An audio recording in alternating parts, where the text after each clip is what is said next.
Tonight we explore the topic about why it sucked to be a medieval knight. Before you get comfortable, as always, take a second to like the video and subscribe to the channel, but only if you enjoy our content. Also, let us know where you're watching from and what time it is for you. Sometimes our stories keep you up, other times they put you to sleep. Now, let's begin our topic. When you hear the word knight, what comes to mind? Shining armor, gallant quests, heroic sword fights, and maybe a damsel in distress? Thanks to fairy tales, movies, and medieval festivals, knights are often seen as the ultimate symbols of honor, bravery, and chivalry. But behind the romanticized image of knighthood lies a much grittier truth. Being a medieval knight actually kind of sucked. Sure, knights were elite warriors. They held a certain status in society, owned land, and were sometimes the stars of epic battles. But the path to becoming a knight was long, exhausting, and filled with pain. Both physical and emotional. Life as a knight was anything but comfortable or glamorous. In fact, it was often brutal, boring, and unbearably rigid. First, let's talk about training.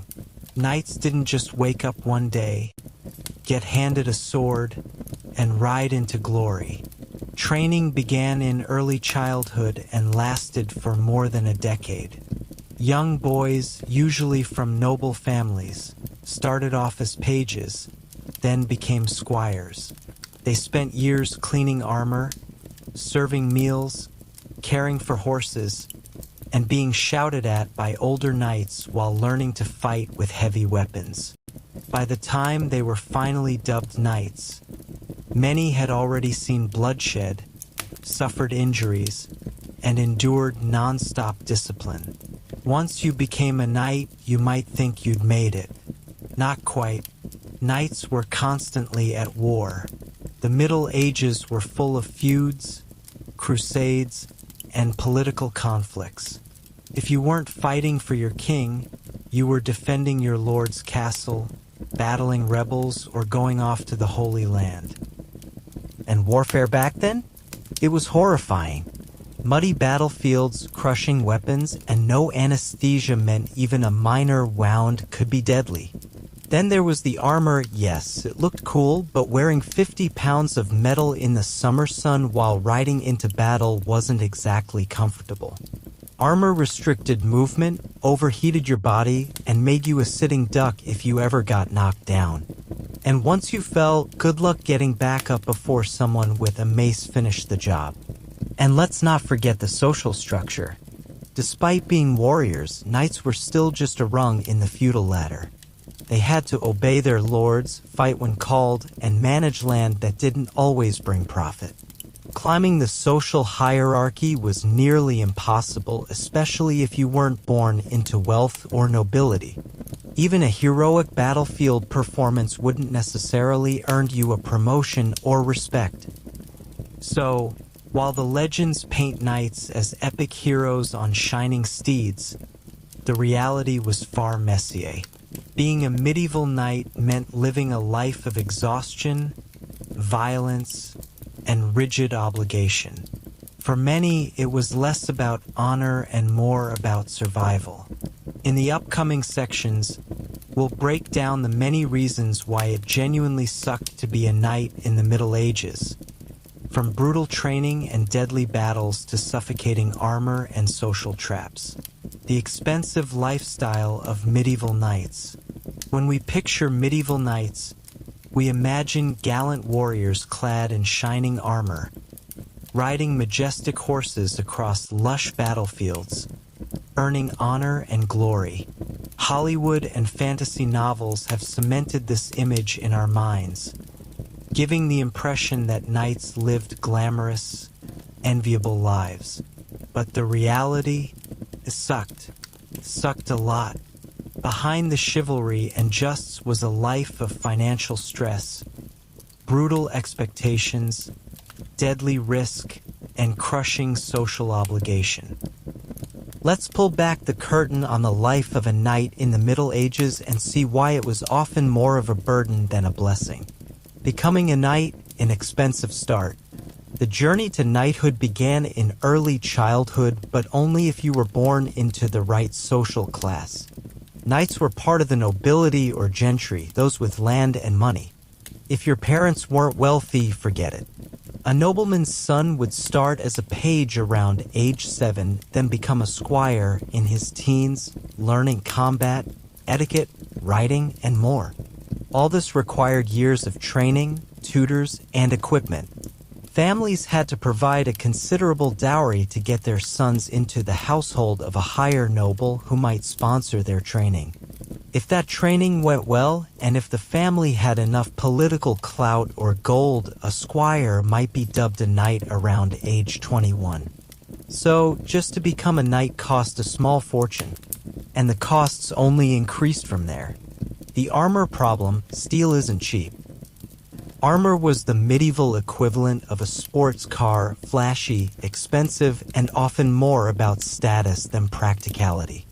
A full suit of armor during the High Middle Ages could cost the equivalent of a modern house. Let's break it down. Mail armor, chainmail. Earlier knights wore these interlocking rings, which were expensive to produce and maintain. One shirt could take months to forge and cost as much as a modest farm. Plate armor, 15th century. The later evolution of knightly armor was even more extravagant. Custom fit, highly polished, and meticulously forged, a full suit could cost 10 to 15 times the annual income of a peasant. Upkeep: armor rusted. It needed cleaning, repairs, and constant care. You couldn't just hang it in the closet and forget it.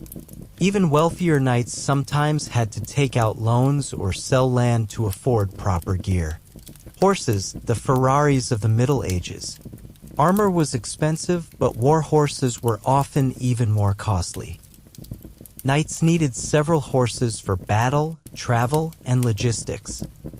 Destrier, the prized warhorse, strong, agile, trained for battle. These were rare and insanely expensive. Rouncey, a general-purpose riding horse, cheaper, used for travel or light cavalry. Palfrey, used for parades or by squires, elegant but not for battle.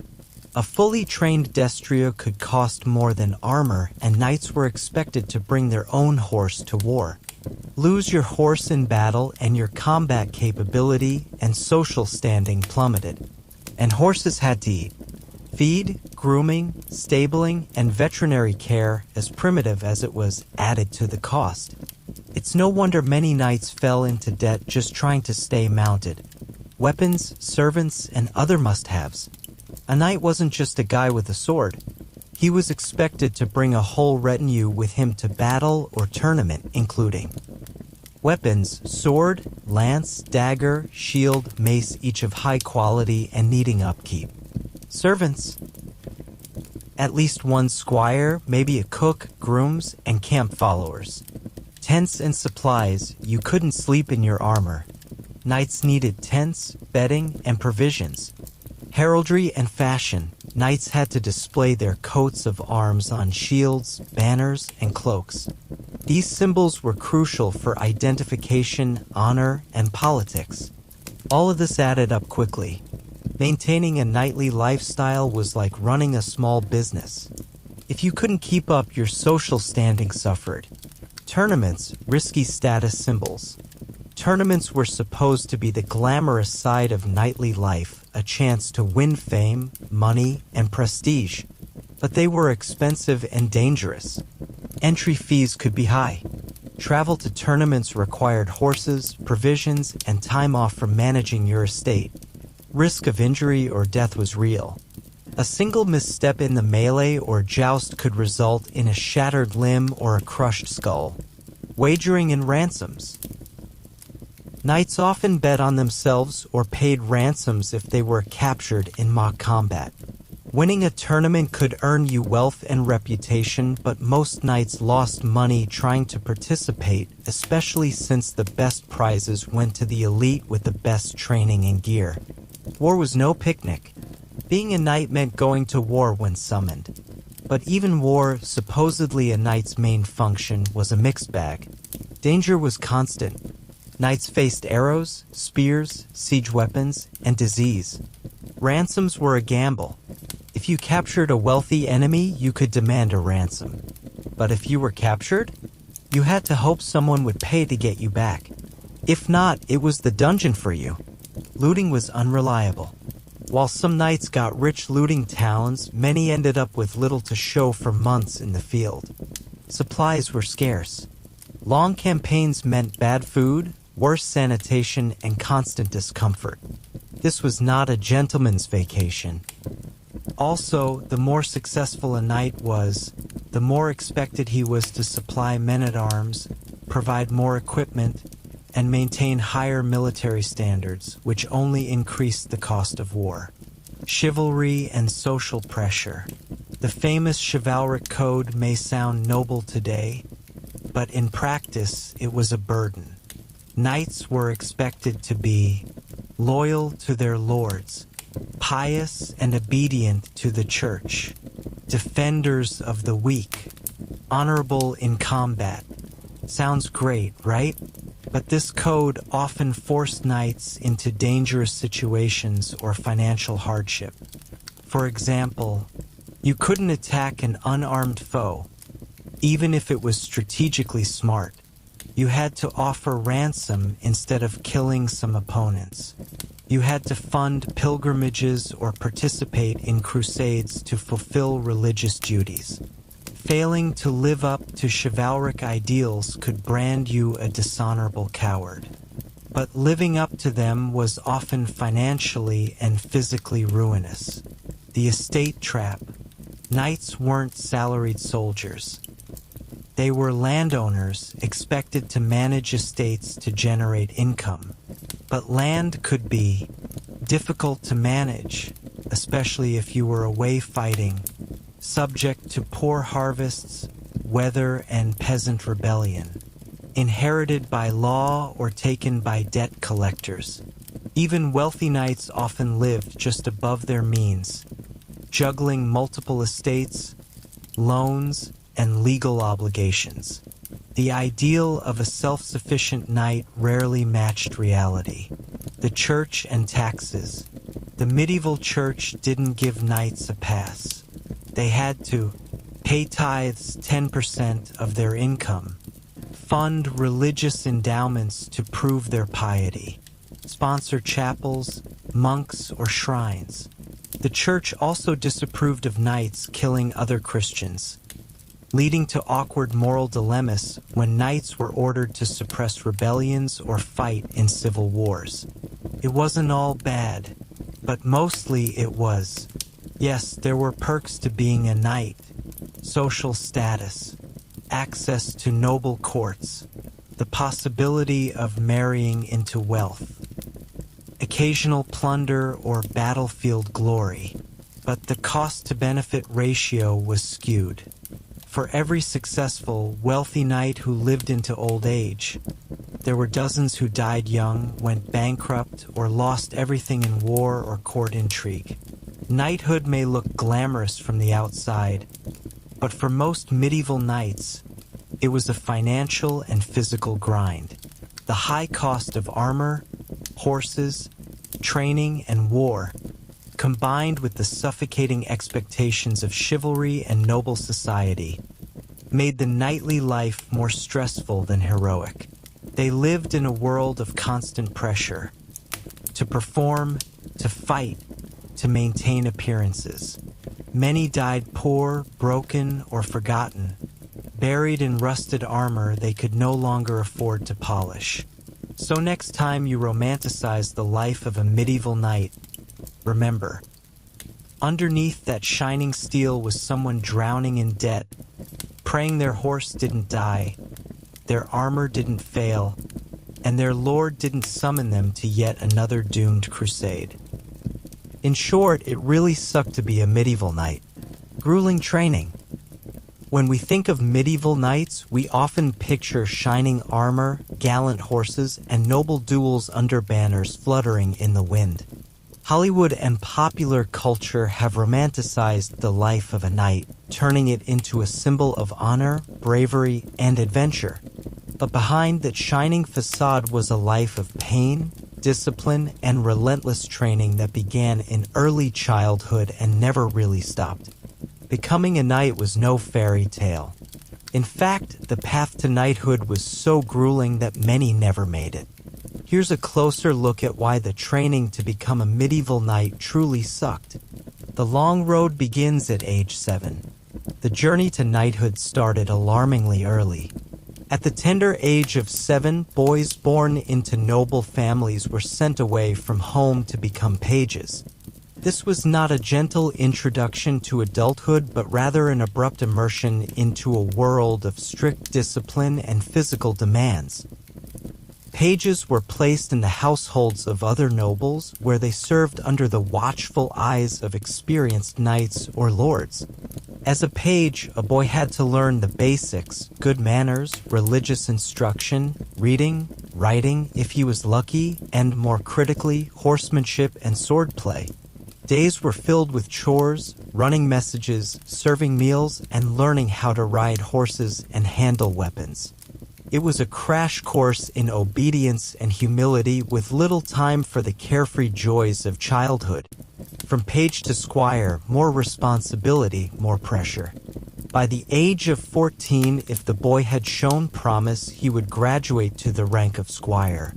The life of a squire was even more intense.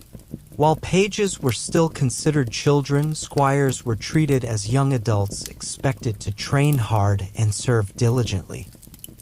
Each squire was assigned to a knight and acted as his assistant, which meant cleaning and maintaining armor, helping the knight dress for battle, tending to horses, and even joining him on campaigns.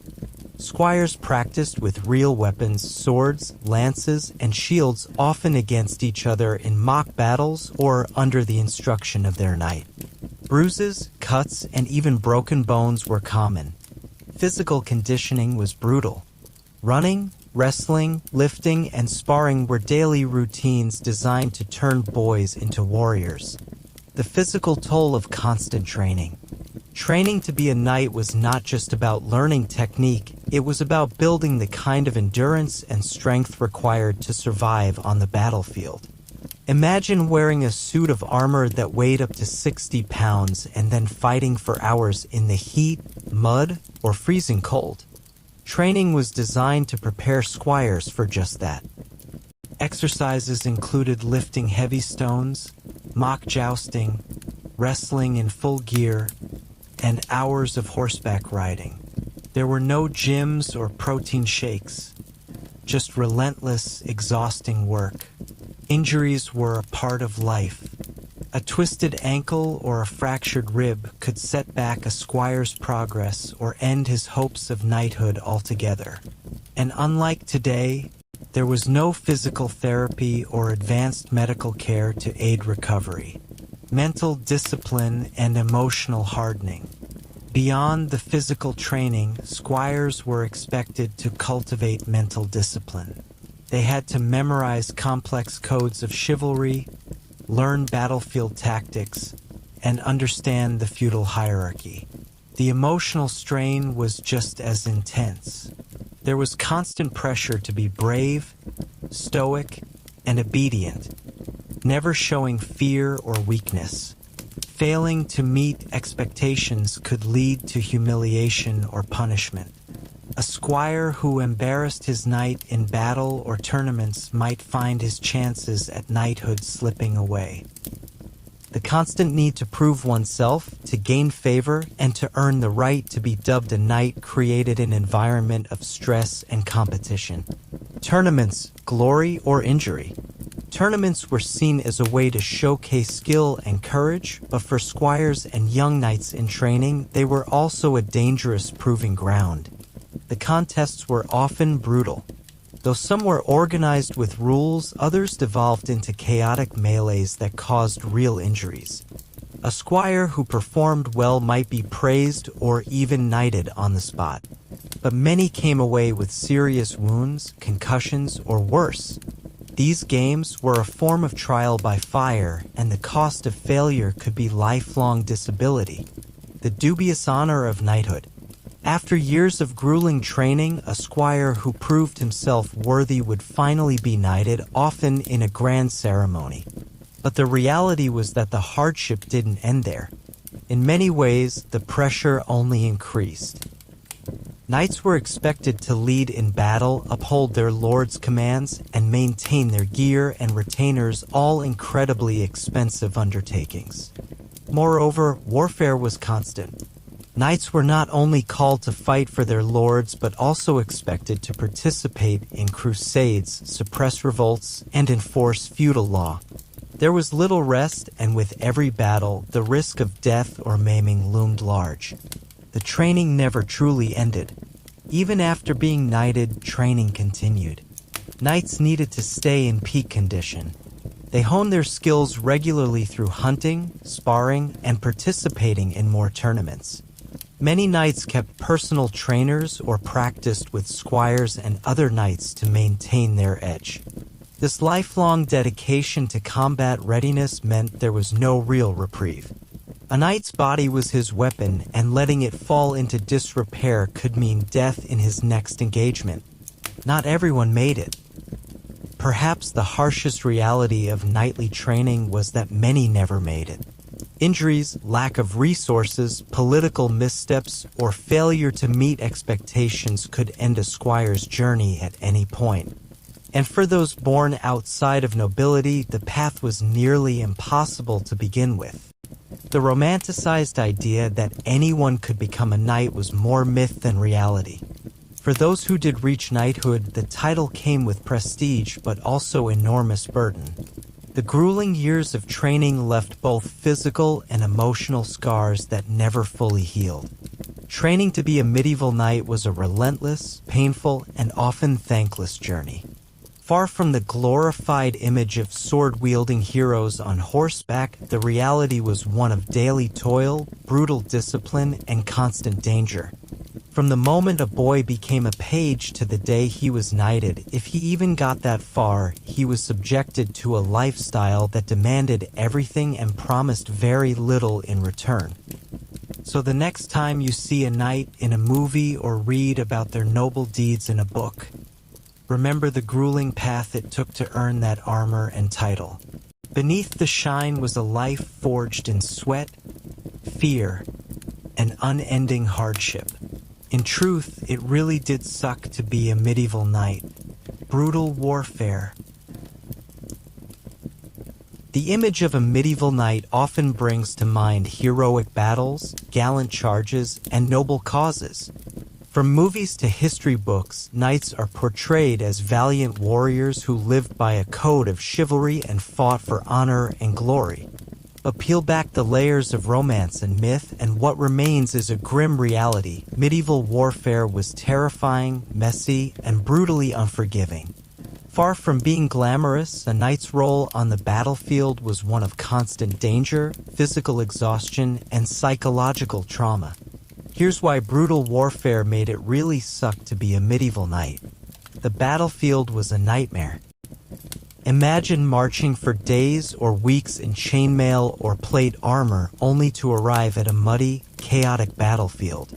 There were no clean lines or orderly formations once the fighting began. The battlefield was loud, confusing, and filled with screaming men, wounded horses, and clashing weapons. Knights had to fight while dodging arrows, swinging swords, and trying not to trip over bodies or fall into ditches. Mud, blood, and gore were everywhere. The stench of sweat, rot, and human waste mixed with the screams of the dying created a sensory overload. There were no breaks, no timeouts, and no mercy. It was either kill or be killed. Many knights who dreamed of glory quickly learned that the battlefield was more nightmare than noble quest. Weapons designed to maim. The weapons used in medieval warfare weren't just meant to kill, they were designed to inflict maximum pain and suffering. Morning stars, maces, warhammers, and flails could crush skulls even through a knight's helmet. Swords were not the elegant rapiers often depicted in fiction. They were heavy, brutal tools for hacking and stabbing. Knights also had to contend with longbows and crossbows.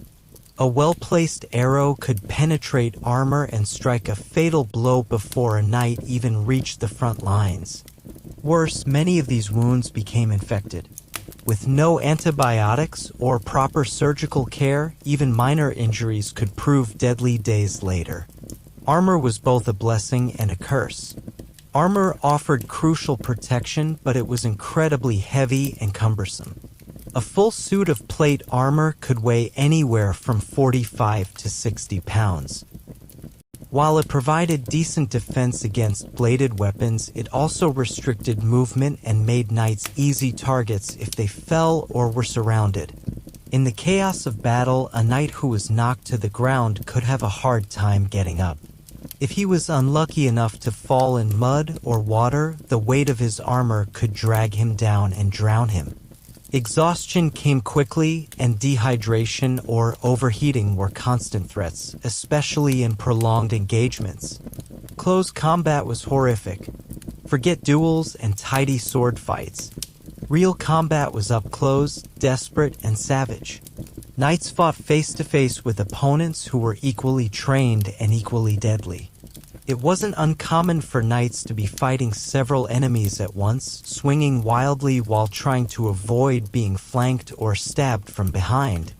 When knights clashed, it wasn't a gentlemanly contest of skill, it was a brutal brawl. Opponents aimed for weak spots in armor, like the joints or under the arms, and went for the kill with whatever means necessary. Helmets were dented in, limbs severed, and bodies piled up quickly. It was a constant fight for survival. Sieges were long, grimy, and demoralizing. Not all warfare involved epic battles in open fields. Much of medieval combat involved sieges, long, drawn-out assaults on fortified castles or cities.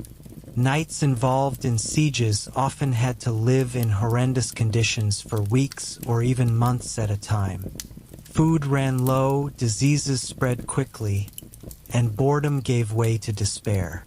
When the fighting did erupt, it was often in the form of storming walls, climbing ladders under a hail of arrows, or trying to breach gates while boiling oil and rocks were hurled from above. Death came swiftly and without warning, often from unseen foes. Inside the besieged castles, things weren't much better. Starvation, thirst, and the fear of slaughter if the walls fell took their toll. Knights on both sides endured extreme stress and witnessed unspeakable horrors. Psychological trauma was real. Though medieval people didn't have the language to describe PTSD, knights undoubtedly experienced the mental and emotional toll of warfare. Watching comrades be cut down, hearing the cries of the wounded, and living under constant threat took a heavy psychological toll. Knights were expected to be stoic and fearless, but many must have carried deep emotional scars. Survivors of battles often reported nightmares, flashbacks, and changes in behavior, classic symptoms of combat trauma. Yet, there was little to no support for mental health. A knight was supposed to endure without complaint. Captivity and ransom weren't always preferable. One of the supposed perks of being a knight was that if captured, you might be ransomed instead of killed. In practice, this was a gamble. Captors didn't always follow the code, and many knights were tortured or executed regardless of their status. Even when ransomed, the process was humiliating and financially crippling. A knight could spend months or years in squalid conditions, chained in a dungeon, awaiting payment that might bankrupt his family. There was no guarantee of fair treatment. Disease and poor sanitation added to the misery. Warfare wasn't just about fighting, it was about surviving in atrocious conditions. Sanitation was virtually non-existent. Latrines were open pits, food was often spoiled, and drinking water could be contaminated. Dysentery, typhoid, and other diseases spread rapidly among troops. Knights, though better fed than common soldiers, were not immune. A strong, battle-hardened knight could be brought low by a simple infection or stomach bug. Death came in many forms, and sometimes the worst enemy wasn't another warrior but the camp latrine. Constant warfare, no rest. Being a knight wasn't a part-time gig. Many knights spent much of their lives fighting. Whether it was a feudal conflict, a rebellion, or a crusade, war was almost constant in the medieval period. Peace was rare and fragile. Knights were expected to answer the call of their liege lord at any time. This meant dropping everything, family, estate management, personal health, to ride off to war. There was little downtime and no guarantee of survival. A knight's life was one of endless readiness for the next fight. Chivalry didn't always apply. The chivalric code is often cited as a guiding principle for knights' honor, bravery, loyalty, and protection of the weak. But in the chaos of battle, those ideals were often ignored. Pillaging, raping, and burning were common tactics of warfare. Civilians were caught in the crossfire, and many knights participated in or witnessed atrocities. The disconnect between the code and reality could weigh heavily on knights with a conscience. Others used the code as a cover, claiming righteousness while committing acts of cruelty. Either way, it painted a far more complex and troubling picture of medieval warfare. Glory came at a steep price. Despite the horrors, some knights did achieve fame and fortune. But for every celebrated war hero, countless others died anonymously, their bones left to rot on battlefields far from home. Glory was rare, and most knights fought not for honor but for duty or survival. The cost of that potential glory was staggering. Years of training, brutal physical conditions, psychological trauma, and a very real chance of a violent death. Even the most successful knights carried lifelong wounds, visible and invisible. The brutal warfare of the medieval era stripped away the romantic ideal of knighthood and exposed a world of relentless violence and suffering. For the knights who lived it, battle was not a noble calling but a grueling test of endurance, skill, and willpower. Behind every tale of victory was a story of pain, bloodshed, and loss. Knights were warriors in the truest sense, not because they loved war, but because they survived it. And for many, the scars they bore told the real story of why it truly sucked to be a medieval knight. Heavy armor. The gleam of polished steel, the imposing silhouette of a fully armored warrior, and the powerful image of a knight charging into battle, these are the images that typically come to mind when we think of medieval knights. Popular media often romanticizes knights in shining armor, depicting them as larger-than-life heroes. But in reality, wearing heavy armor was anything but glorious. It was exhausting, restrictive, and at times downright dangerous. Here's a closer look at why heavy armor was one of the biggest reasons it sucked to be a medieval knight. The weight was crushing. A full suit of medieval plate armor could weigh anywhere from 45 to 60 pounds, sometimes more depending on customization. While that may not sound like much to someone who hits the gym, remember, knights didn't just wear it for a few minutes. They wore it for hours during marches, battles, and patrols. Carrying that much extra weight in combat while also swinging weapons, riding horses, or climbing over obstacles was absolutely exhausting. The weight wasn't evenly distributed either. Most of it sat on the shoulders, hips, and legs. Over time, this led to muscle fatigue, joint pain, and in prolonged campaigns, serious long-term health issues. Knights trained from a young age to bear the weight, but even the most seasoned warrior felt the burden. Heat and dehydration were constant threats. Knights in full armor were like human ovens. Once the armor was on, body heat had nowhere to go.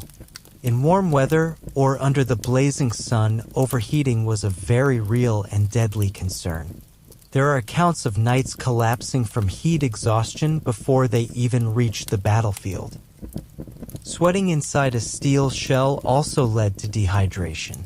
There were no built-in ventilation systems, and armor wasn't exactly easy to take off for a water break. Once suited up, knights were stuck inside for long stretches of time. The sweltering heat and inability to cool down could turn even the strongest knight into a weakened, sluggish target. Movement was a struggle.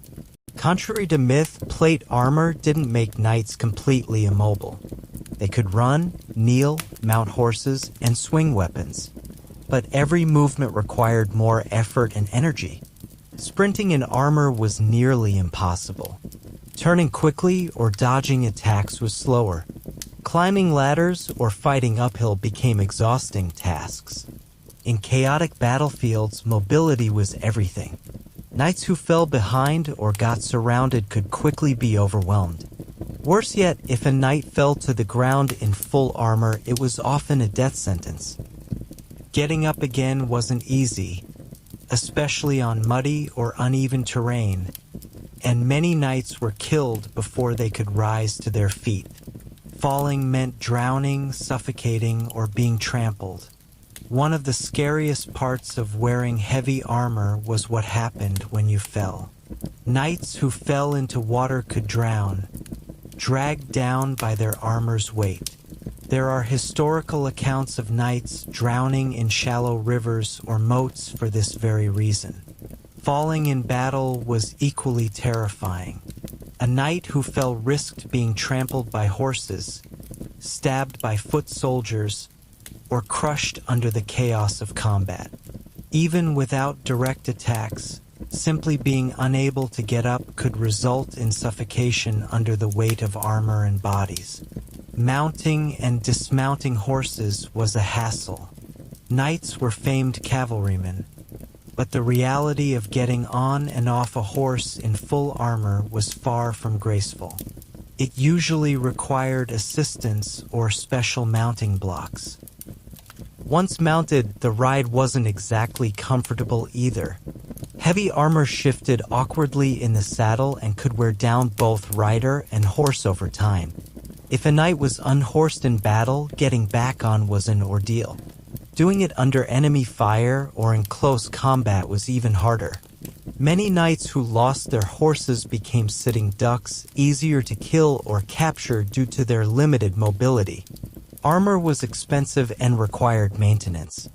A knight's suit of armor wasn't just heavy on the body, it was heavy on the wallet too. Custom-fitted armor cost a fortune, often more than a peasant would earn in a lifetime. Knights had to invest in armor for themselves and sometimes for their squires or retinues. And armor wasn't a one-time purchase. It required constant maintenance to stay effective. Rust, dents, and cracks made it less protective and more dangerous. Armor had to be cleaned, oiled, and repaired regularly. If neglected, it could become more of a liability than a defense. Vulnerability still existed. Despite the layers of protection, heavy armor wasn't invincible. Archers with powerful longbows or crossbows could pierce certain parts of the armor, especially at close range. Weapons like war hammers and maces were designed to crush through armor and cause internal injuries. Knights often targeted weak points on each other's armor, like the joints, armpits, groin, or visor slits. A skilled opponent could find these gaps and exploit them. And while armor reduced the likelihood of immediate death, it didn't eliminate pain. Blunt force trauma, broken bones, and internal bleeding were all common among armored fighters. Getting dressed took a team. Putting on a full suit of armor wasn't something a knight could do alone. It required at least one trained assistant, usually a squire, to help piece everything together. The process could take up to an hour or more, depending on the complexity of the armor. This made surprise attacks particularly dangerous. If a knight wasn't already armored up when trouble struck, they were vulnerable. On campaign, knights often slept partially armored or kept key pieces nearby just in case. Even then, suiting up in a panic wasn't efficient. Armor didn't protect against everything. While armor protected against swords and arrows, it didn't shield knights from disease, exhaustion, or poor hygiene. Wearing armor for long stretches led to chafing, skin infections, and sores.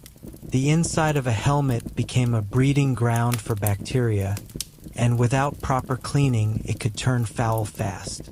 Knights marching in armor through rain and mud were also prone to trench foot and fungal infections.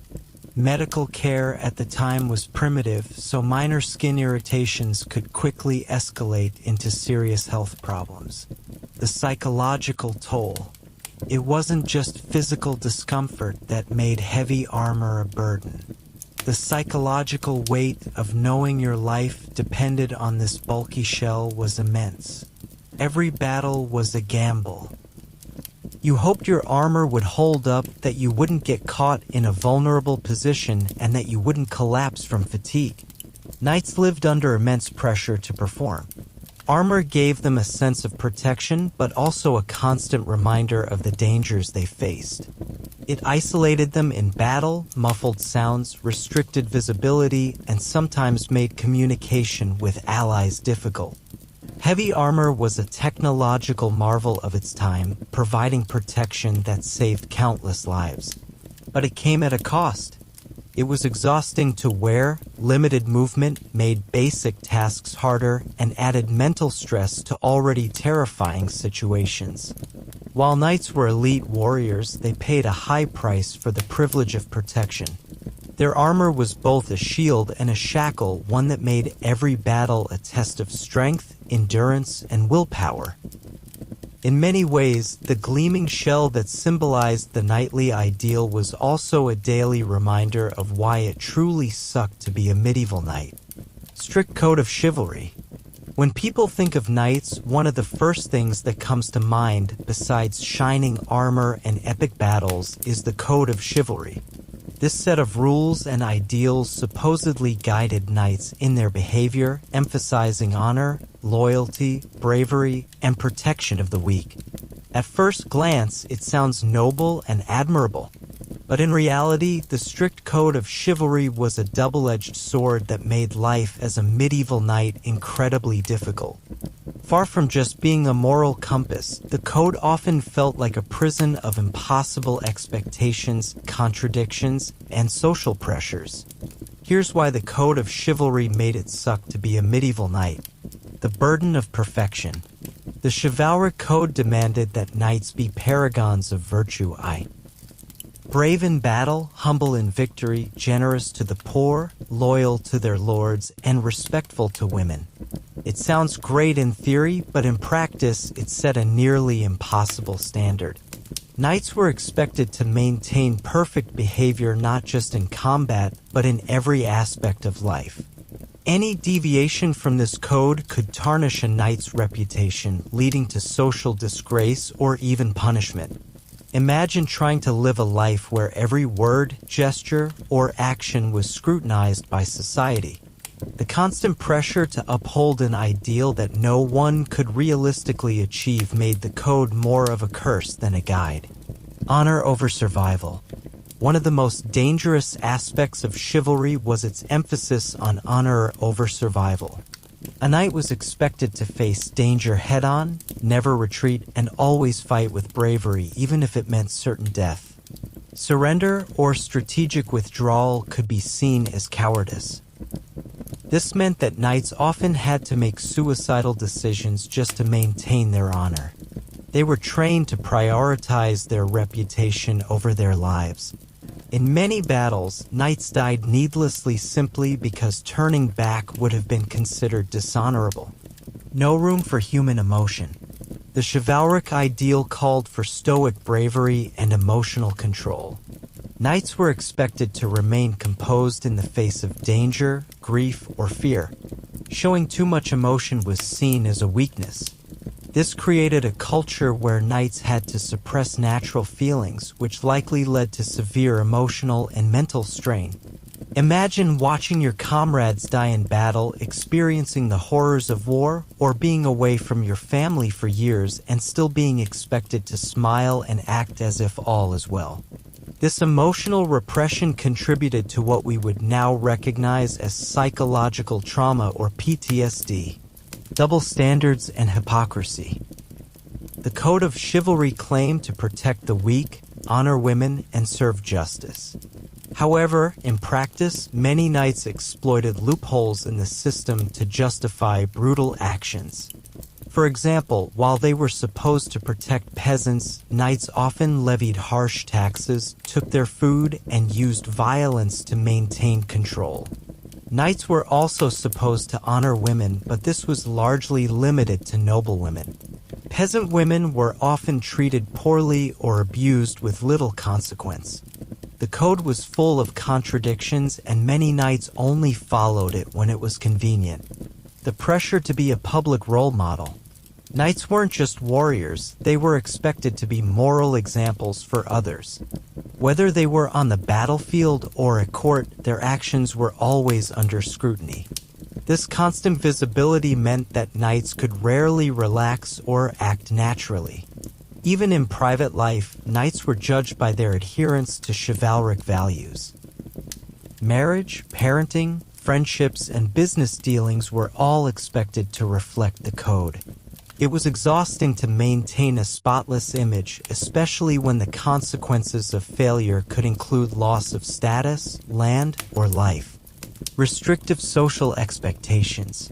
Becoming a knight wasn't just about learning to fight, it was about entering a lifelong role that dictated your behavior, your choices, and even your thoughts.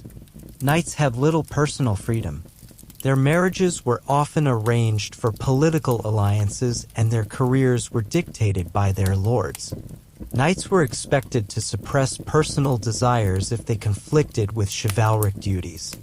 Want to marry for love? Tough luck. Want to avoid a pointless war? Too bad. The code demanded unwavering loyalty and obedience, leaving little room for individuality. Romantic idealism versus brutal reality. The chivalric code promoted an idealized vision of knighthood, one where love, loyalty, and courage always won the day. But the reality of medieval life was far grimmer. Wars were frequent and bloody, disease was rampant, and political intrigue was deadly. Living according to romantic ideals in such a harsh world created a constant sense of disillusionment. Knights were often torn between what they were supposed to believe and what they actually experienced. This cognitive dissonance led to a deep internal conflict for many. Unforgiving punishments for failure. Breaking the chivalric code didn't just lead to gossip, it could lead to severe consequences. Dishonorable behavior could result in expulsion from the order of knighthood, loss of lands and titles, or public humiliation. In extreme cases, knights could be executed. Even rumors of cowardice or disloyalty could destroy a knight's career. The social system was quick to judge and slow to forgive. Once a knight's reputation was damaged, it was nearly impossible to rebuild. Jealousy, rivalry, and sabotage. Because knighthood came with status and privileges, it also came with intense competition. Knights vied for recognition, land grants, titles, and royal favor. This fostered an environment of jealousy and backstabbing. Rival knights might accuse each other of dishonorable behavior to gain an edge. Friendships were often tainted by competition. The code, while noble in theory, was sometimes used as a weapon to bring down opponents under the guise of moral superiority. The endless quest for proving oneself. The chivalric ideal wasn't a goal you could achieve and then rest. Knights had to continually prove themselves through deeds of valor, charity, and service.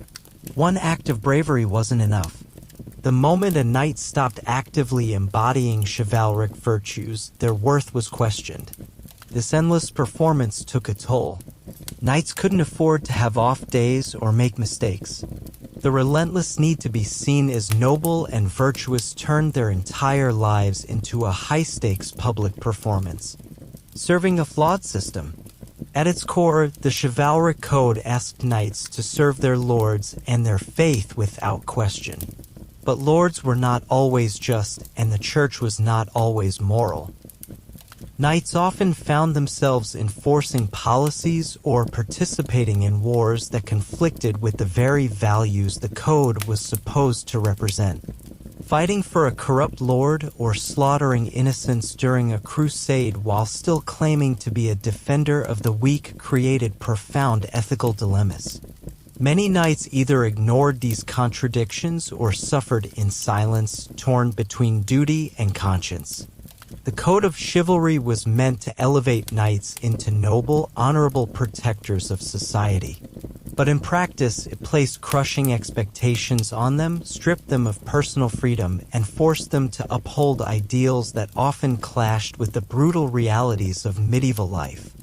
While the concept of chivalry has endured as a symbol of honor and virtue for the knights who lived by it, it was often a source of stress, danger, and inner conflict. The strict code may have built legends, but it also broke a lot of men. For many medieval knights, chivalry wasn't a blessing. It was just one more reason why it sucked to be them. Political manipulation. When people think of medieval knights, they often picture noble warriors devoted to justice, chivalry, and king. They imagine loyal men in shining armor defending the realm from invaders and protecting the weak.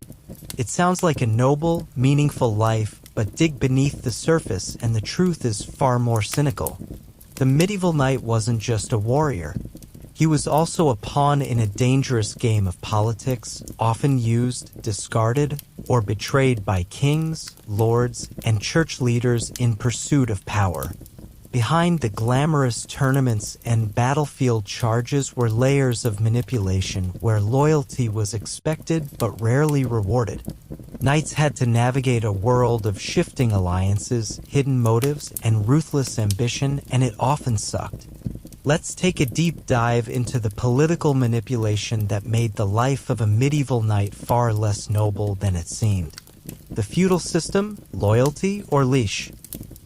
At the heart of medieval society was the feudal system, a rigid social hierarchy that promised protection and land in exchange for service. Knights were vassals who pledged their loyalty to a lord in return for a fief, a piece of land. But here's the catch, that loyalty was often one-sided. Your lord could call you to war at any time, demand you bring men and horses at your own expense, tax your lands to fund his ambitions, expect you to fight his personal enemies even when it had nothing to do with you. You couldn't say no without risking forfeiture of your land, loss of honor, or even being declared a traitor. You were stuck in a political trap where loyalty was mandatory but gratitude was optional. And if your lord got caught on the wrong side of a civil war or political upheaval, you went down with him, land seized, titles stripped, name dishonored. Kings played the long game, and you were just a piece. Even worse than local lords were the kings, who were the grandmasters of political manipulation. Kings controlled entire realms, and knights were often forced into their schemes. Here's how it worked. Kings granted or revoked lands to reward allies and punish rivals. Knights had to constantly prove their loyalty or risk losing everything. Kings used knights as muscle to suppress revolts, collect taxes, or enforce unjust laws. A king might order a knight to attack another noble, then later make peace and blame the knight for any excessive violence. And heaven help the knight who supported the wrong claimant to the throne during a succession crisis. Medieval Europe was riddled with these. The anarchy in England, the War of the Roses, the 100 Years' War, all filled with knights who fought valiantly only to be executed, banished, or ruined when their chosen side lost. The church's moral chessboard. Knights didn't just answer to their lords, they also answered to God and the church. And guess what? The church was just as politically manipulative. The Pope could declare a crusade, calling on knights across Europe to abandon their homes and march thousands of miles to fight holy wars. Many knights died in foreign lands, impoverished or forgotten. Knights who killed other Christians could be excommunicated unless the church changed its mind and sanctioned the war. If a king and pope clashed, which happened a lot, knights were expected to choose sides carefully or risk divine punishment and worldly ruin. In short, the church manipulated knights using religion as leverage. Want forgiveness? Donate land or money. Want glory? Fight in a crusade. Want peace of mind? Build a chapel or sponsor a monastery. It was a never-ending drain of time, money, and loyalty. The perils of court politics. Knights who rose high enough were invited to court where the real backstabbing happened. Court life was supposed to be the reward for loyal service, but in reality it was a nest of vipers. To survive at court, a knight had to play politics, flatter the right nobles, avoid offending the wrong bishop, and watch what you said in every conversation. Compete for patronage. High-ranking nobles and royals handed out grants, offices, and favors to the most loyal or most cunning followers. Navigate jealous rivals. One misstep and your enemies could slander you, whisper lies to the king, or frame you for treason. It didn't matter how many battles you'd fought or how much land you owned. One bad rumor at court could ruin your reputation or even get you executed without trial. No loyalty among lords. One of the most frustrating aspects of knightly life was that the people above you were rarely loyal in return. You could serve faithfully for decades only to be cast aside when alliances shifted, thrown under the bus in a political scandal, blamed for military failures caused by your commander's bad decisions. The medieval elite treated knights as expendable resources. Need a scapegoat for a failed campaign? Blame the knight. Need land to reward a new favorite? Revoke a knight's fief. Want to look tough before the nobles? Execute a knight for insubordination. Being a knight meant constantly balancing duty, honor, and survival, and no amount of loyalty guaranteed protection. Family ties meant nothing. Even noble blood couldn't save you. If your family fell out of favor, so did you. Medieval politics didn't care about heritage or heroism. It cared about who had power right now. Some examples. Knights were often married off in political arrangements, regardless of love or compatibility. Their children could be taken as hostages to ensure their loyalty to a king or rival lord. A father's disgrace could doom his son's future, no matter how talented or loyal the son was. The fate of your entire bloodline could hinge on a single political mistake or someone else's ambition. Civil wars, lose-lose situations. When war broke out between rival kings, lords, or factions, knights had to choose sides, often with terrible consequences. Support the winning side? Great, unless your rival lies about you and seizes your land. Support the losing side? You're dead, exiled, or disgraced. And you couldn't simply stay neutral. Doing nothing meant being labeled a coward or traitor by both sides. Medieval civil wars like the Wars of the Roses in England or the endless struggles in France and Italy devoured generations of knights, many of whom didn't even care who became king, they just wanted to survive. Manipulated by propaganda. Even before the printing press, the medieval elite knew how to shape narratives. Kings, lords, and church leaders controlled what stories were told about knights and their wars. Chronicles written by monks painted certain knights as villains or heroes depending on who paid for the manuscript. Knights who rebelled were branded traitors even if their cause was just. Knights who fought in unpopular wars were forgotten, while those who served the winning king were praised endlessly. So even if you fought bravely, led well, and sacrificed everything, history might remember you as a villain because someone with more power said so. Corruption and bribery. Want a promotion? A bigger fief? A noble title? You'd better be willing to pay for it or have powerful friends. Knights were often passed over for honors or positions because someone else had deeper pockets or better connections. Corruption was rampant. Lords who took bribes from rival factions. Kings who sold offices to the highest bidder. Court officials who delayed justice unless they were paid. Merit rarely mattered. You could be the best warrior in the realm and still end up poor, unrecognized, or in disgrace if you didn't play the political game. Chivalry versus reality.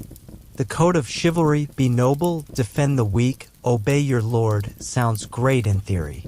In practice, it was a set of ideals used to control knights' behavior. Knights were told, don't question your lord even if his orders are unjust. Die honorably even if the cause is hopeless.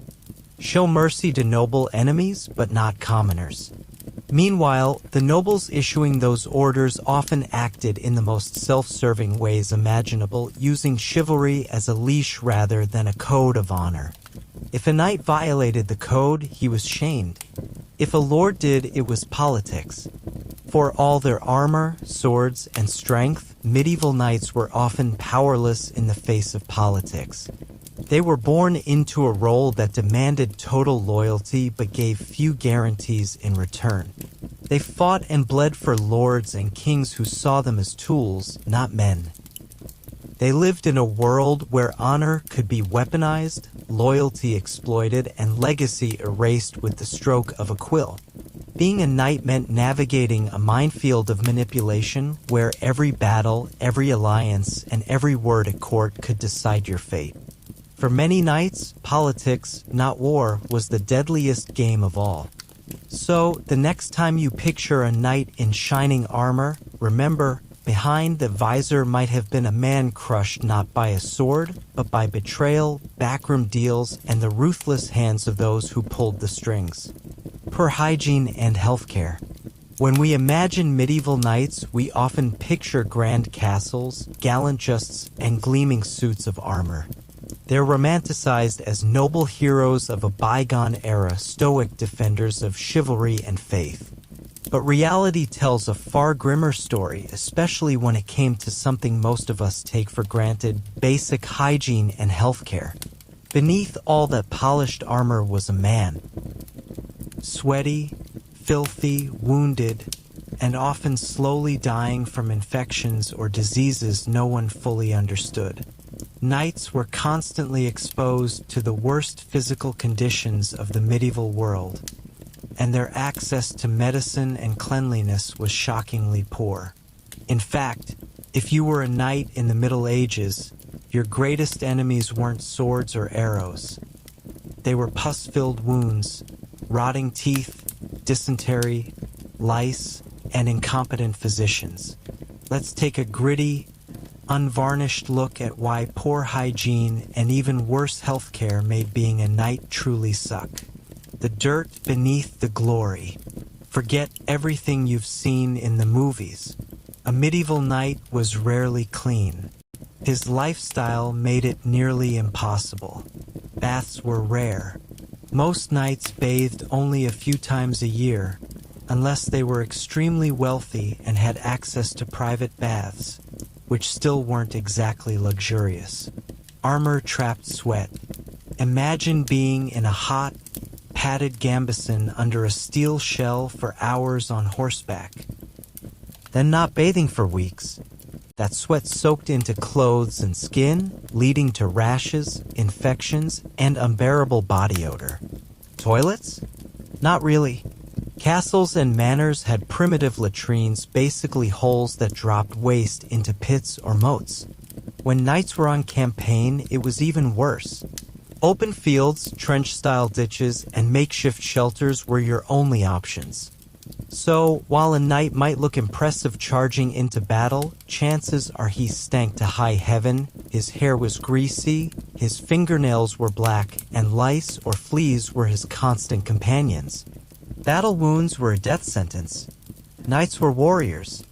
That meant they faced constant risk of serious injury, sword slashes, crushed bones, arrow wounds, and blunt trauma from maces and axes. But here's the nightmare: getting wounded was often more dangerous than the battle itself. No antibiotics. Even minor wounds could fester. A scratch could become infected, spread sepsis, and kill you within days. Surgery was barbaric. If a limb needed amputation, it was done without anesthesia.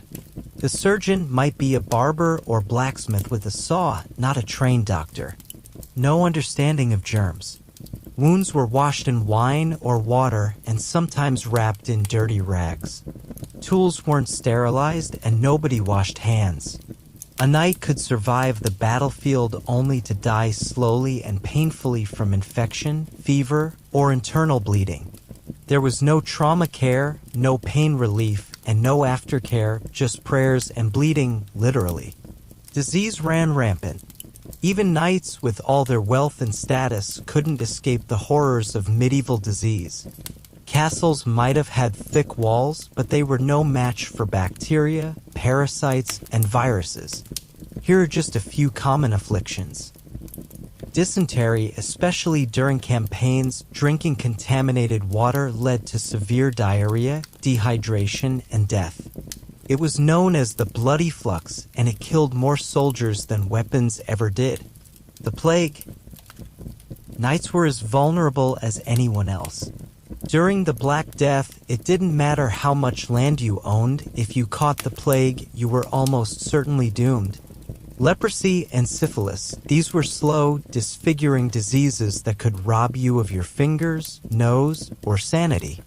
Knights might catch them from contact with infected people or from frequenting brothels. Yes, even chivalrous knights had vices. Intestinal parasites, without hygiene or proper sanitation, knights constantly battled worms, lice, and fleas. These weren't just gross, they drained energy, caused chronic illness, and could lead to death in severe cases. Every day was a gamble. You might dodge enemy arrows only to be taken out by a spoiled stew or unwashed hands. Dentistry, a horror show. Let's talk about something horrifying: medieval dental care. Or rather, the complete lack of it.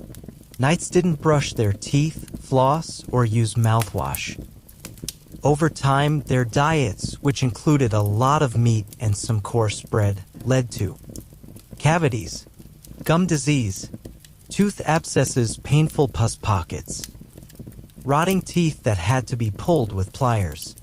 If a knight complained of a toothache, the standard treatment was extraction with no anesthetic.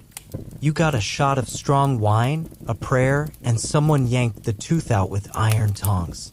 The pain was excruciating.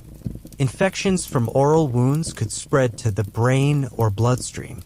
Some knights developed mouth rot that made eating impossible.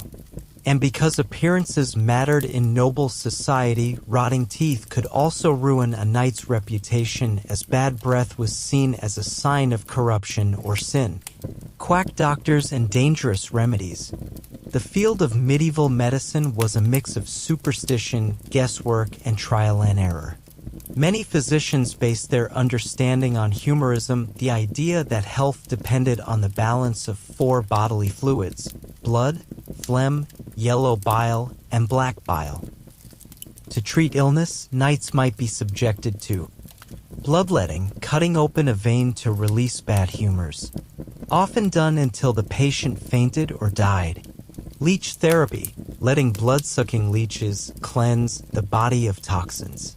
Trepanning, drilling a hole in the skull to release evil spirits or reduce pressure.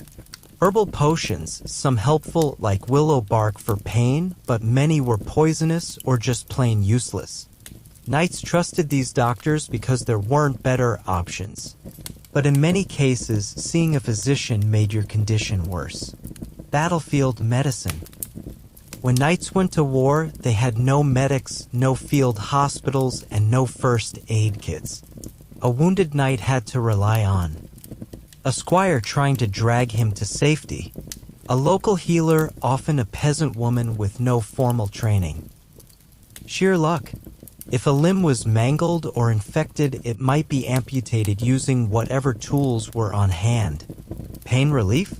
Maybe some wine and a stick to bite on. No anesthesia, no antiseptic, and definitely no rehab. Knights who survived wounds often lived with permanent disabilities, crushed hands, missing fingers, fused joints, blindness, or chronic pain. And because strength and mobility were essential to knightly life, being maimed often meant career over. Hygiene on the road. Knights frequently traveled for war, tournaments, pilgrimages, or political missions. Travel was a dirty, uncomfortable affair. No soap or clean water. Washing meant finding a stream or well if one was available. Food spoiled quickly.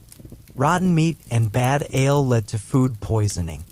Public inns were filthy, full of fleas, lice, and human waste. Clothes weren't washed often. A knight might wear the same underclothes for weeks, soaked with sweat, rain, and mud.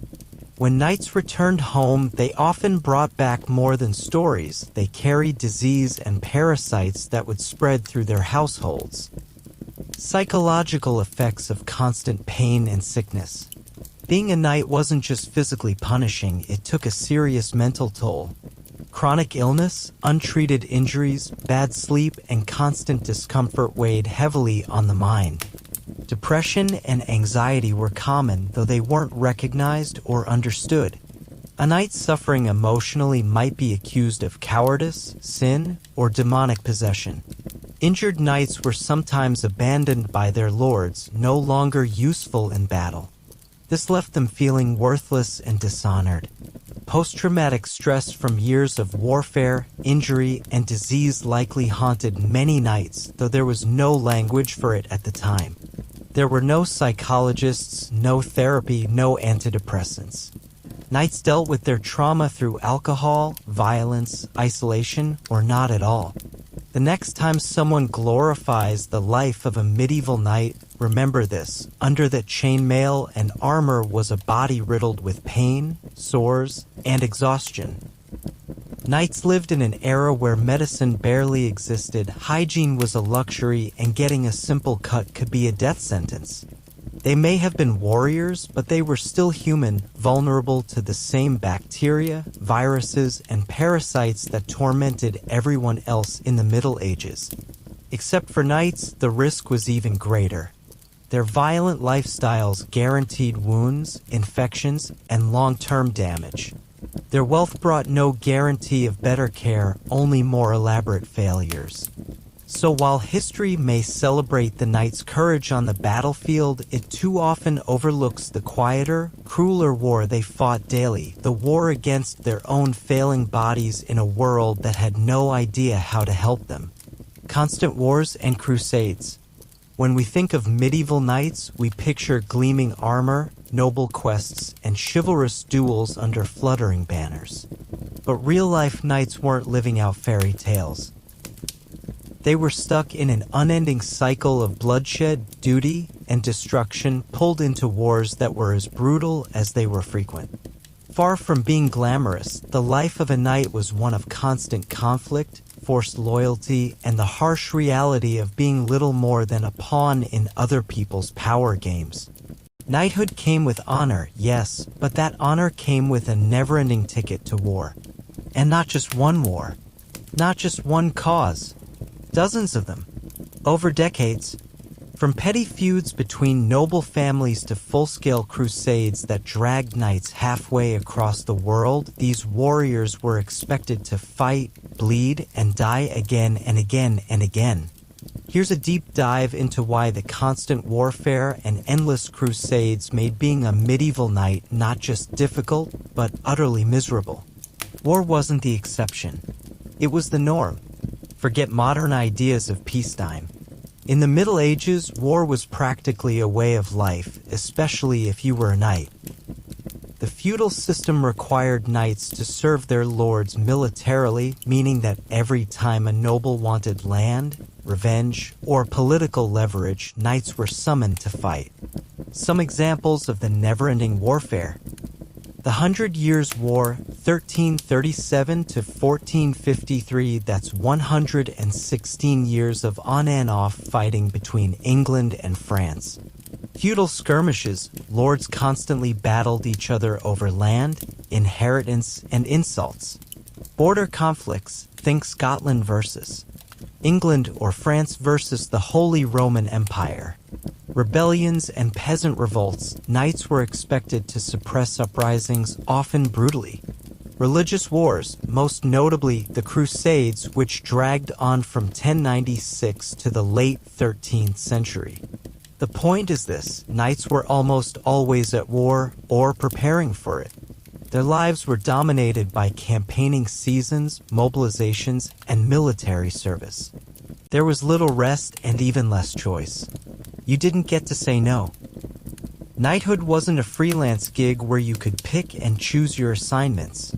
Once you swore fealty to a lord or king, you were legally and morally obligated to serve in their wars.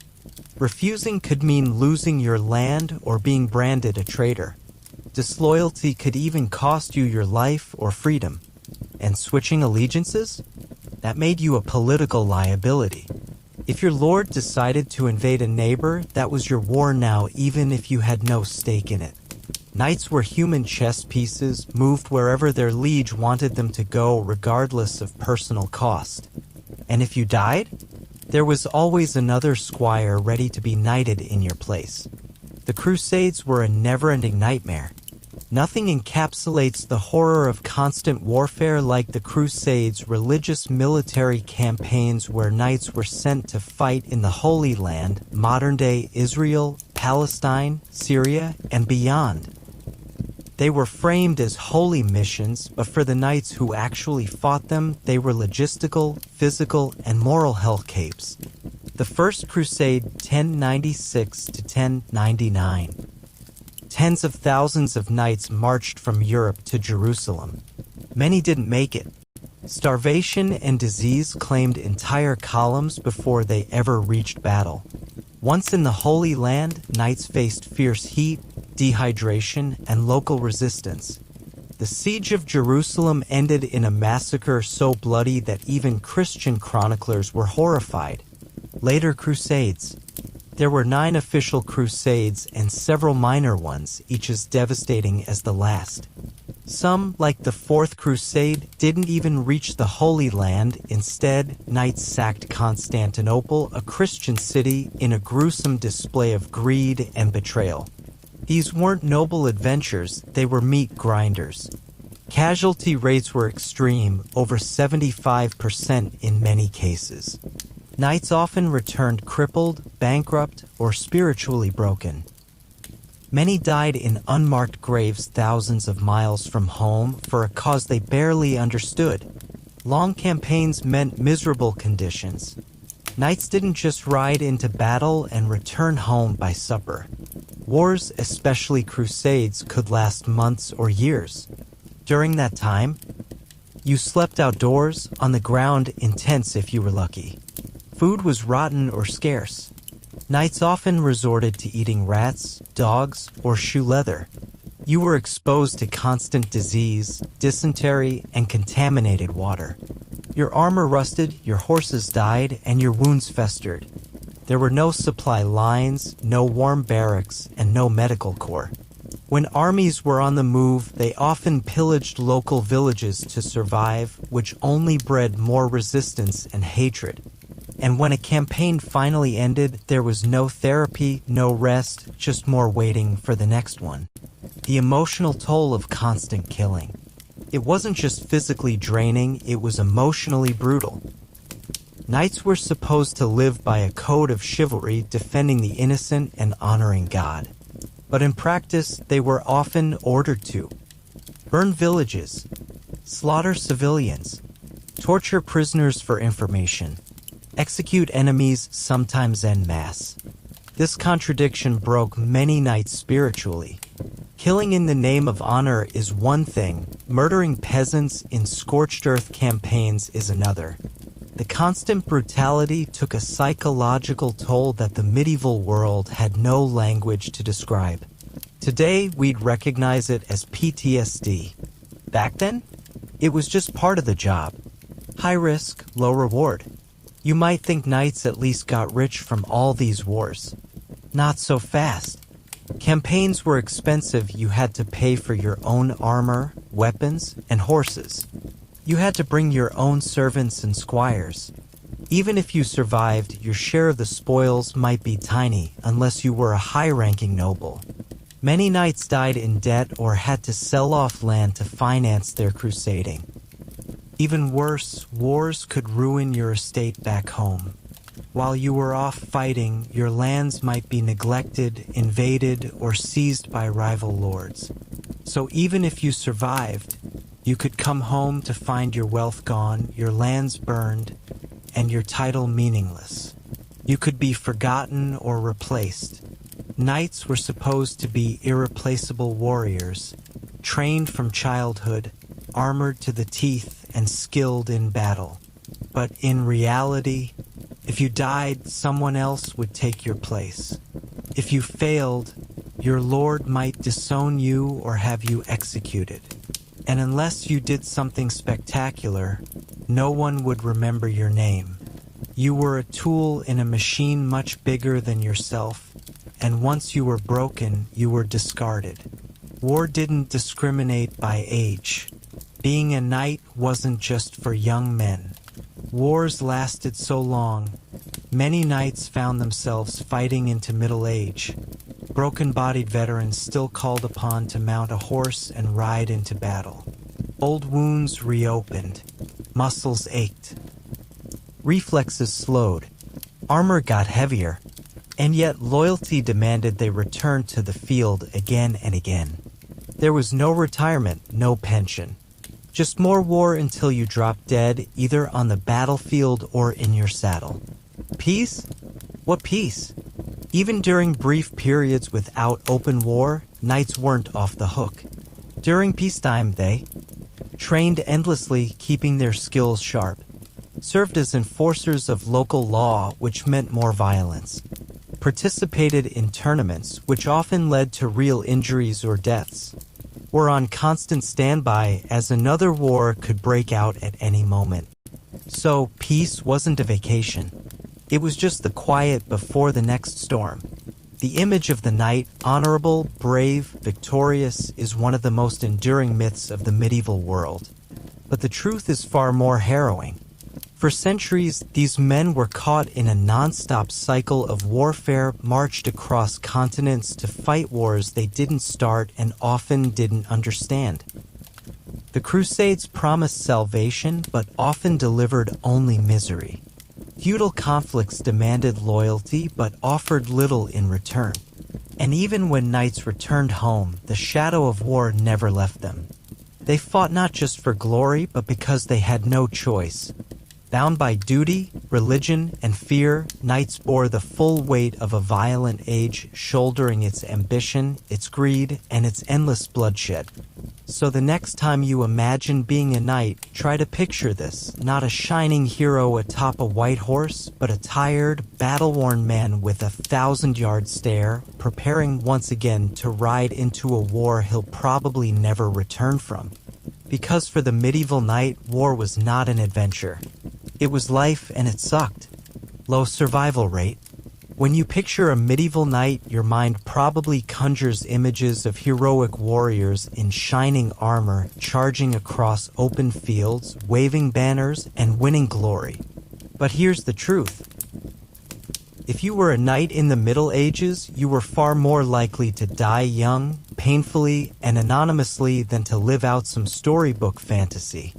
Behind the glamour of justs and crusades was a world where danger lurked at every turn. From disease and wounds to brutal wars and unforgiving politics, a knight's life expectancy was shockingly low. The average medieval knight was a trained killer, yes, but he was also an expendable cog in a never-ending machine of war, feudal duty, and religious crusade. And in that brutal world, survival was a luxury few could afford. So let's strip away the myth and get into the gritty reality. Here's why the low survival rate made it absolutely suck to be a medieval knight. 1. The armor didn't make you invincible. Let's start with the obvious. Knights wore armor. Heavy, expensive, finely crafted suits of metal that made them look like walking tanks. But here's the catch: armor didn't guarantee survival. Arrows could pierce mail when shot from longbows or crossbows. Blunt weapons like maces and war hammers were specifically designed to crush knights inside their armor. Gaps in the armor, at the joints, neck, and underarms were vulnerable to thrusting weapons. And even when the armor did work, it wasn't a free pass. Getting knocked off your horse in full armor could leave you winded, immobilized, or even unconscious. Trampled by cavalry or foot soldiers. Left behind to be finished off by the enemy or taken prisoner. Armor helped, but it was heavy, expensive, and ultimately just a delay, not a guarantee against the inevitable. 2. Battle was a bloodbath, not a duel. Forget the one-on-one just you see in movies. Real battles were chaotic, muddy, and cruel. Knights could be swarmed by dozens of infantry. You might not even see the person who killed you. It could be a lucky spear thrust in the chaos. Trampled by horses, crushed under falling bodies, suffocated in your own helmet. These were common causes of death. At famous battles like Agincourt, 1415, or Crécy, 1346, thousands of armored knights were mowed down by archers, then finished off by foot soldiers. Your skill didn't matter much when you were outnumbered, exhausted, and surrounded. 3. No real medical care after injury. You survived the battle. Hooray! But wait, you've taken a sword to the leg and your arm's broken. In today's world, you'd get painkillers, antibiotics, and surgery. But in medieval times, wounds were treated with wine or vinegar if you were lucky. Surgeons might cauterize, burn the wound shut. If infection set in, and it often did, amputation was the go-to method. There were no antibiotics, so simple cuts could be deadly. Even small injuries often led to infection, gangrene, or death. If you survived the battle, you still faced weeks or months of painful recovery if you didn't die of fever in the meantime. 4. Disease was a bigger killer than swords. Even knights who managed to avoid battle could be brought low by something as mundane as a stomach bug or a rat bite. The Black Death, 1347 to 1351, wiped out up to 60% of Europe's population, including plenty of knights.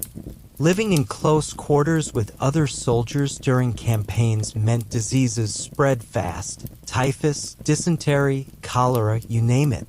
Food and water on the move were often contaminated, leading to fatal diarrhea and dehydration.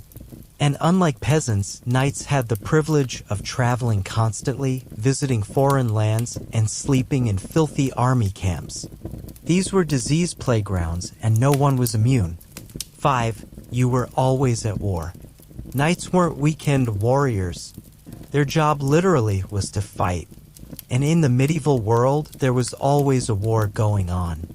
From local feuds and border skirmishes to massive wars like the 100 Years' War, 1337 to 1453. The Crusades, 1096 to 1291. The Wars of the Roses, 1455 to 1487. Knights were constantly being sent off to battle. And every campaign, every siege, every ambush was another roll of the dice. Your number could be up at any time. Survival was just a matter of luck and timing. 6. Your own side might kill you. It wasn't just the enemy you had to worry about. Medieval politics were a snake pit, and knights often got caught in the coils. If your lord lost a war, you could be executed as a traitor even if you were just following orders. If you backed the wrong claimant to the throne, you could be imprisoned, exiled, or beheaded. Feudal rivalries meant knights were often killed by their own kind in duels, feuds, or surprise attacks. And since knights were valuable assets, betrayals were common. You could be lured to a meeting and stabbed in the back. Being honorable didn't make you safe. In fact, it often made you a target. 7. Tournaments were deadly too. You might think tournaments were a fun, safer alternative to war, a chance to show off your skills. but jousting and melee fights were extremely dangerous. Jousting lances broke bones and cracked skulls.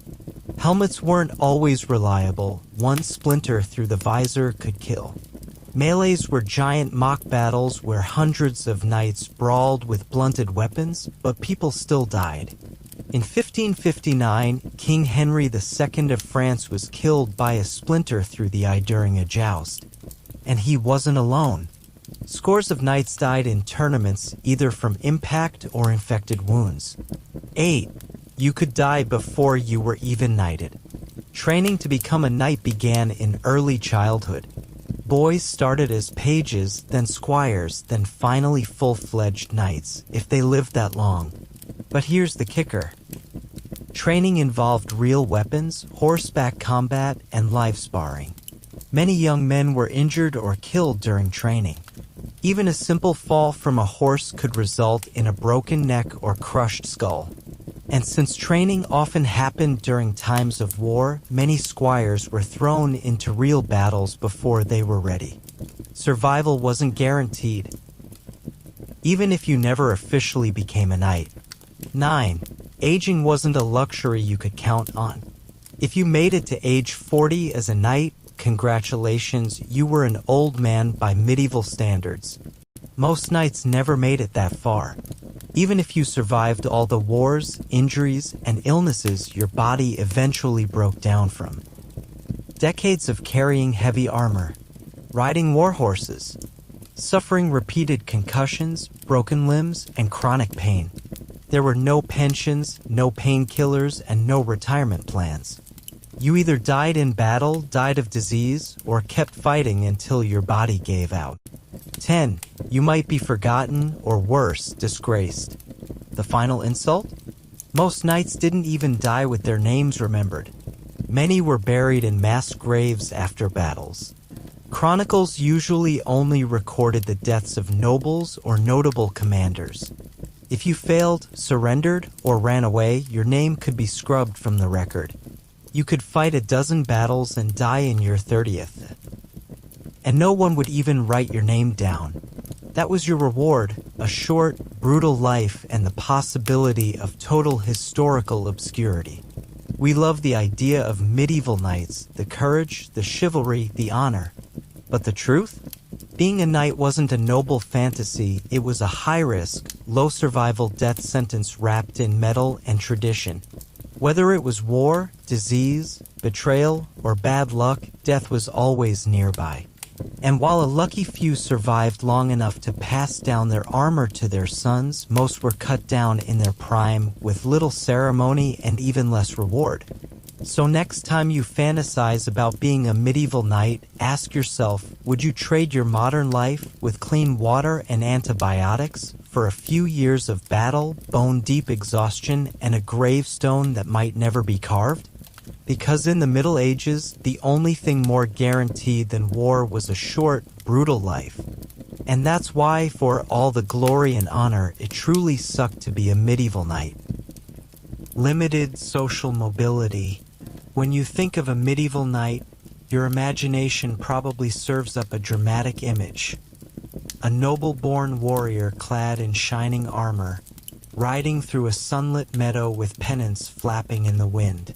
Maybe he's about to win a tournament, marry a princess, or receive a fief from the king himself.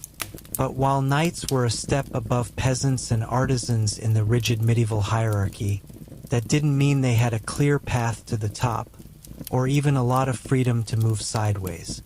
In fact, the very thing that made a man a knight, his oath-bound loyalty to a lord, was also the thing that kept him chained to a certain place in society.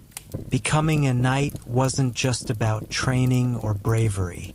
It was also about birth, wealth, and connections. And once you were a knight, you were expected to stay in your lane. So here's the hard truth. For all their pageantry and prestige, medieval knights had surprisingly limited social mobility, and that made life far more frustrating and far less glamorous than the legends would have you believe. 1. Born into it, or not at all. The first roadblock? Birth.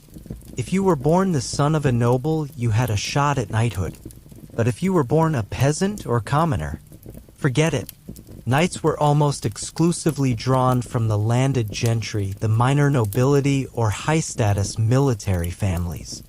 While there were a few rare cases of commoners being knighted, it usually took incredible military achievement or favor from a powerful lord, neither of which was guaranteed. Even successful mercenaries often hit a wall. Money couldn't always buy nobility. So right from the start, your station in life largely determined whether you could even become a knight. There was no rags to riches story here unless you had a miracle, a war, or a kingswoman in your corner. 2. Oaths and obligations. Golden shackles. Let's say you did become a knight. Great. Now you're free to rise up in society, right? Wrong. Becoming a knight meant you swore an oath of fealty to a lord or monarch. That wasn't just a ceremonial promise, it was a binding, lifelong contract. You owed your lord military service when called upon, protection of his lands, loyalty above all else, even above your own interests or ambitions. That meant your movements were restricted. You couldn't just pack up, move to another lord's land, and try your luck. Your life was entwined with your lord's status, and if he fell out of favor, you likely did too. Worse, you were expected to fight and possibly die for his causes, regardless of whether you believed in them. So even if you were skilled, clever, or ambitious, your path upward could be blocked by politics you didn't control. 3. Land ownership was rare and limited. One way knights could rise in society was by gaining land. Land meant income, independence, and power. But here's the problem: most knights didn't own much land, if any. Some were given small estates, called knights' fees, in return for their service. Many were landless knights, serving full-time as retainers or castle guards. The best plots of land were already held by powerful nobles, church officials, and royalty. Even when knights were granted land, it came with strings attached. You owed taxes, military aid, and loyalty to whoever granted it. And if you failed to meet your obligations, your land could be taken back. So while land was technically a ladder upward, most knights found that ladder missing a few crucial rungs. 4. The noble ceiling. If you wanted to climb even higher to become a baron, earl, or duke, you were facing the iron ceiling of the medieval class system. Titles of high nobility were inherited, not earned. Marrying into a noble family was extremely rare, especially for landless or low-born knights. Even if you won favor through battle, the king might reward you with a gift, but not necessarily a title. This created a frustrating paradox. Knights were essential to the functioning of medieval society, but they were firmly capped in their upward mobility. You could risk your life in battle dozens of times and still die without a title, estate, or legacy. Just another name on your lord's payroll. 5. Church and royal favor were gate-kept. Another way to rise in medieval society was through service to the church or crown. Knights often sought royal favor, hoping to be made sheriffs, castellans, or royal advisors.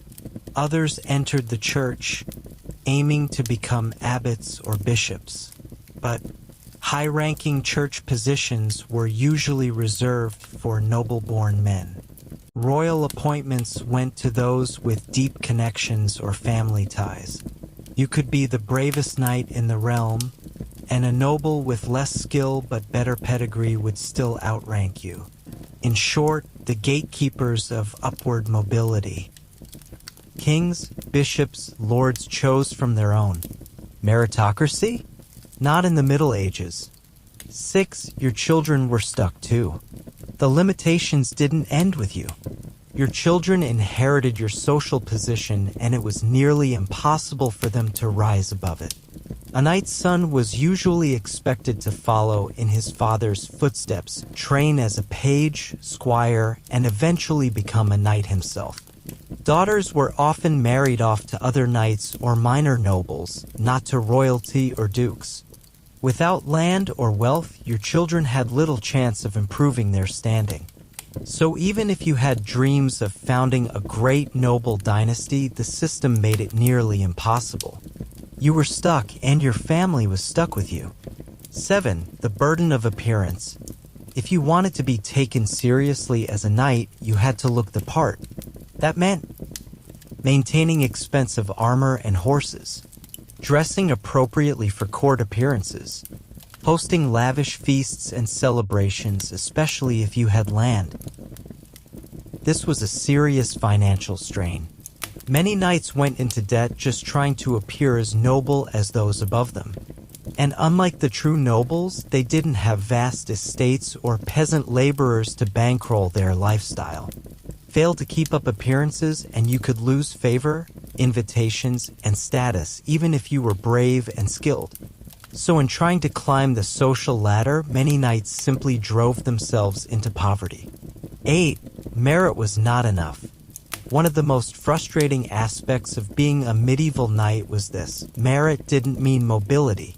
You could be the best fighter in the realm, a brilliant tactician, loyal, brave, and generous, and it still might not matter. A noble with less talent but more lineage could leapfrog ahead of you. Your lord could die, leaving you out of a job or inheritance. Political rivalries could push you out of favor with the court. In today's world, we often assume hard work and skill can lead to success. In the medieval world, birth still trumped all. 9. Disgrace was a one-way ticket down. And what if you made a mistake? What if you backed the wrong political faction or failed in battle? In a rigid class system, downward mobility was fast and brutal. Lose your land or favor and you might become a wandering knight begging for employment. Disgrace or scandal could brand your name and taint your family for generations. Even rumors of disloyalty could lead to imprisonment, exile, or execution. Once you fell, it was nearly impossible to claw your way back up. There were no second chances for most knights. 10. The dream was mostly illusion. Knighthood promised honor, status, and the chance to rise. But for most men, it was an illusion of upward mobility, a shiny badge masking a deeply hierarchical and inflexible system. In many cases, knights were better off than peasants, yes, but they were still subject to the same rigid rules that governed medieval society. The dream of making it was dangled just out of reach, and that made it all the more bitter. Conclusion: a class trap in shining armor. Knights might have been glorified in poems and tales, but behind the armor was a man often trapped in his station. He could be brave, loyal, and accomplished, but the system wasn't built to reward him for those traits. It was built to preserve the hierarchy, and knights were expected to play their role, no more, no less. That's why, for all their glory on the battlefield, the limited social mobility made knighthood feel more like a cage than a crown. So next time you think of medieval knights as lucky or privileged, remember this: they were locked into a life that often gave them just enough power to serve, but never enough to truly rise. And that's just one more reason why it sucked to be a medieval knight.